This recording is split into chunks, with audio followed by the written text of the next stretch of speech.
Welcome back to my channel. और आज मैं एक वीडियो लेकर आई हूँ। जैसे कि आपको थंबनेल देखकर पता लग गया होगा, तो आई होप ये वीडियो आप सबके लिए हेल्पफुल होगी। इसीलिए मैंने ये अपनी प्रेगनेंसी जर्नी शेयर की है और क्या क्या प्रॉब्लम फेस की है और कैसे अपना ध्यान रखा है। तो ये सभी बातें हैं जो मैं आपके साथ शेयर करूँगी। मे बी ये मेरे जैसे कई लोग हैं जो सर्वाइव कर रहे हैं इस चीज़ से, उनको हेल्प मिल सके, इसलिए मैं ये वीडियो शेयर करना चाहती हूँ। तो चलिए आगे वीडियो में बने रहिए। तो यहाँ पर मैं पहले आपको बताना चाहूँगी कि ये मेरी सेकंड प्रेगनेंसी है। फर्स्ट प्रेगनेंसी मुझे 2020 में हुई थी। मेरी बेटी 2021 में डिलीवर हुई है और मेरी बेटी अब 3 साल की है। तो ये मेरी सेकंड प्रेगनेंसी है। और फर्स्ट बेबी से पहले मुझे थायराइड नहीं था। जब फर्स्ट बेबी कंसीव किया था ड्यूरिंग उसी बीच में मुझे थायराइड हुआ। फिर उसके बाद जब वो चेकअप वगैरह होते हैं, तो चेकअप वगैरह जब हुए तो पता लगा कि आपको थायराइड की प्रॉब्लम है। तो फिर डॉक्टर ने मेरी मेडिसिन शुरू कर दी थी 75 mg की।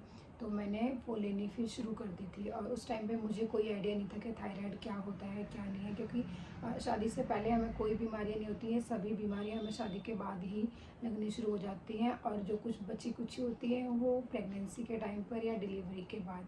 तो मुझे जो थायराइड हुआ था वो मुझे फर्स्ट बेबी जब कंसीव किया था तब हो गया था। तो फर्स्ट प्रेगनेंसी में भी डॉक्टर ने जो मुझे दवाई सजेस्ट करी थी, मतलब जितने mg की बताई थी मैंने वही ली थी। और पूरी डिलीवरी के टाइम तक भी मैंने दवाई वो अपनी कंटिन्यू रखी। और बीच में हुआ ऐसा था कि मैंने कुछ टाइम के लिए दवाई अपनी छोड़ दी थी जब मेरा बेबी हो गया था उसके बाद। लेकिन प्लीज़ आप ये गलती बिल्कुल भी मत करना। मतलब मैं भी ऐसे कहे सुने पे आ गई थी कि दवाई छोड़ देनी चाहिए और वो अपने आप थायराइड जो है वो कंट्रोल में धीरे धीरे हो जाता है। लेकिन ऐसा मेरे साथ नहीं हुआ। मैंने दवाई छोड़ी और मेरा थायराइड बहुत लेवल पे चला गया था। और यहाँ पे मैं एक चीज़ आपको क्लियर करना चाहूँगी कि थायराइड हमें दो तरीके से होता है। एक होता है हाइपोथायराइडिज्म, एक होता है हाइपरथायराइडिज्म। तो जो हाइपोथायराइडिज्म होता है वो जो उसमें वेट गेन होता है, मतलब मोटे होने वाला होता है। तो मुझे मोटे होने वाला थायराइड था और मेरा थायराइड बहुत ज़्यादा बढ़ चुका था। उस टाइम पे मेरी बेबी हो गई थी, 5-6 महीने की हो गई थी। तब तक मैंने कोई दवाई ली नहीं थी। डिलीवरी होने के बाद की बात बता रही हूँ मैं आपको।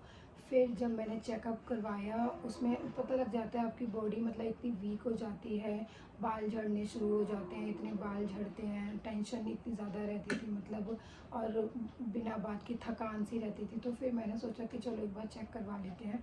फिर जब मैंने चेक करवाया तो मेरा थायराइड का जो लेवल था वो 18-19 तक पहुंच चुका था। मैंने कहा ओह माय गॉड, डॉक्टर ने बोला आपको अपनी दवाई ऐसे छोड़नी नहीं चाहिए थी, जो कि मैंने गलती की थी। आप लोग प्लीज़ ऐसी गलती मत करना, बिना डॉक्टर की सलाह के कोई भी दवाई अपनी ऐसे बंद मत करना डिलीवरी के बाद भी, ठीक है। फिर मैंने दवाई ली और जो अपना थायराइड था वो थोड़ा सा नॉर्मल उसमें किया, धीरे धीरे करके एक्सरसाइज की, अपना डाइट प्लान चेंज किया। तो उस समय थोड़ा थोड़ा फिर मेरा जो था वो थायराइड कंट्रोल में आया। उसके बाद मैंने अपनी दवाई को रेगुलर ही रखा। 50 mg तक मैं लास्ट लेती रही हूँ। मैंने दवाई को बिल्कुल भी बंद नहीं किया है। और जब मेरी बेटी 3 साल की हो गई तो हम जब सेकंड बेबी प्लान कर रहे थे तब थोड़ा सा मतलब कुछ मंथ आगे पीछे हो रहा था, नहीं हो पा रहा था, कंसीव नहीं हो पा रहा था। उस बीच में भी फिर मेरा थायराइड बहुत ज़्यादा लेवल बढ़ चुका था। जब मैंने चेकअप करवाया तब भी बढ़ा हुआ था। ये क्या होता है कई बार ना, हमारा जब हमारा स्ट्रेस बढ़ता है तो उससे थायराइड भी बढ़ जाता है। थोड़ी सी टेंशन ले लो तो थायराइड बढ़ जाता है। ये सब चीज़ें हो रही थी। तो डॉक्टर ने कहा कि आप पहले तो स्ट्रेस लेना बंद करिए, हाँ, और अपनी दवाई को रेगुलर रखिए। थोड़ा सा डाइट प्लान चेंज करवाया। और जो स्पेशलिस्ट थे थायराइड के, मैं उन्हीं से ही मैंने अपना ट्रीटमेंट लिया।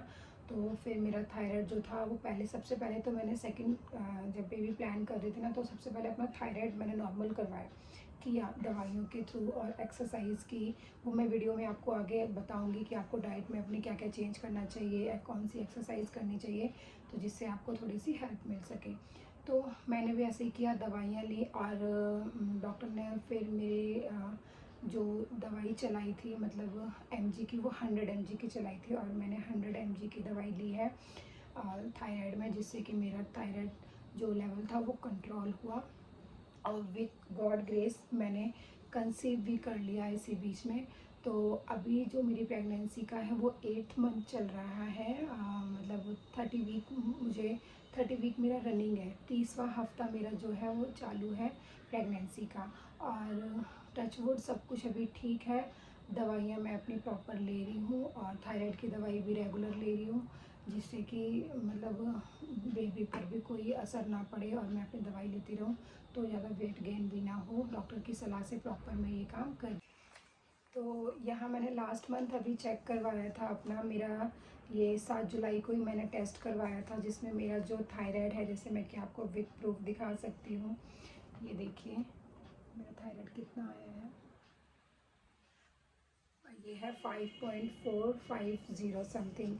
और ये मैंने टेस्ट करवाया था वो जुलाई में ही करवाया है, जैसे कि आपको वीडियो में दिख रहा होगा, होप सो 7 जुलाई में ही मेरा टेस्ट हुआ है। तो इससे पहले जो हुआ था 2 महीने पहले, वो थायराइड मेरा बिल्कुल नॉर्मल था, 3 पॉइंट समथिंग था। और इस बार मेरा थायराइड जो है वो थोड़ा सा बढ़कर आया है। वही है, डॉक्टर ने ये बोला कि स्ट्रेस नहीं लेना है, खान पीने का ध्यान रखना है, और जिस तो थायराइड फिर कंट्रोल हो जाएगा। ऐसी कोई घबराने की बात नहीं है, ये नॉर्मल में आता है। तो यहाँ पर जो मैंने अपने डाइट में चेंज किया था थायराइड के दौरान, जब ज़्यादा थायराइड था, तो सबसे पहले तो आपको जो कुछ चीज़ें हैं वो अवॉइड करनी पड़ेंगी, अपने डाइट प्लान से बिल्कुल ऐसे कट करनी पड़ेंगी। तो वो थी, एक तो बंद गोभी, मतलब मत खाओ, बंद गोभी हो गया आपका, ब्रोकली हो गया, ये 2-3 चीज़ें हैं। सोयाबीन हो गया, सोयाबीन से कोई भी बनी चीज़ है वो आपको अवॉइड करनी पड़ेगी। और इसमें क्या होता है, आपको ना एक साथ बहुत हैवी खाना नहीं खाना है, आप थोड़ा थोड़ा करके आप 2 या 3 घंटे के गैप में आप खा सकते हैं। लेकिन एक बार में, ऐसे हम सोचते हैं कि एक बार में इकट्ठा कर लिया, जैसे मेरी हैबिट है कि मैं एक बार खाना ज़्यादा अच्छे से पसंद करती हूँ, मतलब मुझे प्रॉपर खाना चाहिए, एक टाइम चाहिए, बार बार मेरे से नहीं खाया जाता। तो सबसे पहले डॉक्टर ने मुझे यही कहा कि आप थोड़ा थोड़ा, थोड़े थोड़े गैप में करके और थोड़ा थोड़ा करके खाइए, क्योंकि ज़्यादा हैवी खाना एक साथ खाने से वो डाइजेस्ट होने में थोड़ा प्रॉब्लम होता है इस टाइम पर। तो थोड़ा थोड़ा करके खाना खाना है। और डाइस जो सोयाबीन के सारे प्रोडक्ट थे वो बंद कर दिए बिल्कुल ही, वो मैं नहीं खा रही हूँ। तो और इसके बाद अपनी जो मेडिसिन है, मेडिसिन को रेगुलर रखिए। मेडिसिन आपको कैसे लेनी होती है, ये आपको खाली पेट लेनी है। मॉर्निंग में आप मॉर्निंग में लो, या वैसे तो ज़्यादा प्रेफर करो कि मॉर्निंग में लो, क्योंकि उस हम सुबह उठते हैं और फिर काम में लग जाते हैं, मेडिसिन लेना भूल जाते हैं, जो कि जनरली मेरे साथ भी ऐसे ही होता था।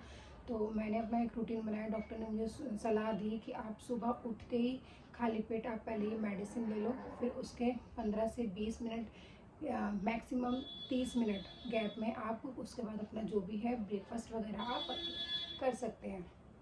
तो ये चेंजेस किए। फिर कुछ एक्सरसाइज देखी मैंने, वीडियोस देखे यूट्यूब पर, और योगा देखे। रामदेव बाबा का मैंने योगा देखा था, वो एक प्रेशर ऐसे दबाना होता है, ये वाला।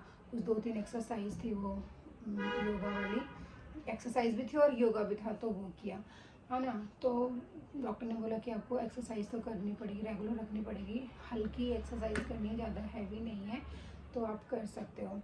तो ये कुछ चेंजेस थे मैंने अपनी जो डेली रूटीन में चेंज किए हैं, और थायराइड भी नॉर्मल हुआ। इन्हीं चीज़ों को ऐसे फॉलो करके डाइट प्लान चेंज किया, दवाइयाँ रेगुलर रखी। सबसे पहले आप अपनी दवाइयों को बिल्कुल रेगुलर रखना, दवाई बिल्कुल भी मिस नहीं करनी है। और डॉक्टर जितना आपको रेकमेंड करते हैं, 50 mg की भी होती है इसमें, 75 mg की भी होती है, 100 mg की भी होती है, मे बी उससे ऊपर होती है, आई डोंट नो, बट मैं जो अभी ले रही हूँ वो 100 mg की ले रही हूँ। जैसे कि मैं आपको वीडियो में दिखाती हूँ कि मैं कितने mg की दवाई। जब मुझे थायराइड हुआ था फर्स्ट प्रेगनेंसी में, तब मुझे थोड़ा सा उस टाइम पे ज़्यादा घबराहट थी, क्योंकि आपका फर्स्ट एक्सपीरियरेंस होता है, कुछ आपको ज़्यादा नॉलेज नहीं होती। मुझे इतना ज़्यादा डरा दिया गया था कि बच्चे का जो मानसिक विकास है वो पूरा नहीं हो पाता है, इसमें बच्चा ऐसे अब नॉर्मल हो जाता है, अगर ज़्यादा थायराइड आपका बढ़ गया तो। ये सब चीज़ें मेरे को माइंड में बहुत ज़्यादा इफ़ेक्ट कर रही थी। फिर दवाइयाँ रेगुलर रखी, विथ गॉड ग्रेस मेरी बेटी बहुत ही एक्टिव है, और उसका माइंड भी अच्छा है। दवाइयाँ भी अपने रेगुलर रखी थी। तो इतना ज़्यादा स्ट्रेस भी मत लेना प्लीज़, अगर आपके साथ ये प्रॉब्लम होती है तो। और सेकेंड कंसीव जब कर लिया था तो इतना मुझे डर नहीं लग रहा था, मैं सच बताऊं तो। मुझे पता रहता था कि दवाइयाँ वगैरह लेते रहेंगे तो ठीक रहेगा। और डॉक्टर ने बोला कि पूरी प्रेगनेंसी में आपको दवाइयाँ बंद नहीं करनी है। तो मैं अभी भी, जैसे कि आपको वीडियो में दिखा रही हूँ, मैं 100 mg की दवाई ले रही हूँ अभी भी। ये मेरी मेडिसिन चल रही है। सुबह उठते मेरा यही काम होता है कि सबसे पहले मुझे खाली पेट मेडिसिन लेनी है, ये वाली एक गोली लेनी है, और उसके बाद अपने काम पे लगना है। फिर अपना ब्रेकफास्ट वगैरह है जो भी, वो करती हूँ मैं। और जो चीज़ें मना करी गई हैं मुझे खाने के लिए, मैं वो नहीं खाती हूँ। बस इन्हीं कुछ चीज़ों का आपको ध्यान रखना है, जिससे आपको कंसीविंग बेबी प्लान कर रहे हो तो कंसीव करने में थोड़ी सी हेल्प मिलेगी, जिससे आप अपने डाइट में चेंजेस कीजिए। डॉक्टर के बताए अनुसार आप अपनी दवाइयाँ लीजिए। सबसे पहले TSH चेक करवाइए आपका, और थायराइड की मतलब लेवल को किस लेवल पर है वो डॉक्टर अपने अनुसार बताएंगे। आपके रिपोर्ट जो भी आएगी उसके अनुसार आपको बताएंगे कितने mg की आपको दवाई लेनी है। और अपने डाइट प्लान चेंज कीजिए, योगा एक्सरसाइज कीजिए, जिससे कि जो थायराइड है वो हमारा नॉर्मल रह सके, कंसीव करने में ज़्यादा प्रॉब्लम आपको फेस ना करनी पड़े। वीडियो बनाने का बस छोटा सा ही मकसद था कि जो मेरी जैसी बहनें सर्वाइव कर रही हैं थायराइड जैसी प्रॉब्लम से, उनको कंसीव करने में प्रॉब्लम आ रही है, तो उनको एक थोड़ी सी हेल्प मिल सके, एक मोटिवेशन मिल सके। आप अपना चेकअप करवाइए, रेगुलर चेकअप रखिएगा इसमें, और जब आपका थायराइड नॉर्मल हो और तभी अपना बेबी प्लान करना आगे के लिए, वरना थोड़ी सी प्रॉब्लम आती है। और उसके बाद थोड़ा भगवान पे विश्वास रखिए, सब कुछ ठीक रहेगा, पॉजिटिव रहिए। आगे आने वाली वीडियो में मैं आपके साथ अपनी प्रेगनेंसी की जर्नी शेयर करूंगी। अभी मेरा 8 मंथ स्टार्ट हुआ है, तो डिलीवरी में टाइम है, तो वो सारी चीज़ें भी मैं आपके साथ इस आगे आने वाली वीडियो में शेयर करूंगी। और अगर वीडियो आपको पसंद आए तो प्लीज़ अपने फ्रेंड्स और रिलेटिव्स के साथ शेयर करना, ताकि उनको भी हेल्प मिल सके अगर वो लोग ऐसी प्रॉब्लम को फेस कर रहे हैं तो। और वीडियो पसंद आई हो तो प्लीज़ चैनल को लाइक, शेयर एंड सब्सक्राइब भी कर देना, ताकि मुझे और आगे वीडियो बनाने के लिए थोड़ी सी मोटिवेशन मिलती रहे, जिससे मैं अपनी जर्नी को आप सबके साथ शेयर करती रहूं। Thanks for watching.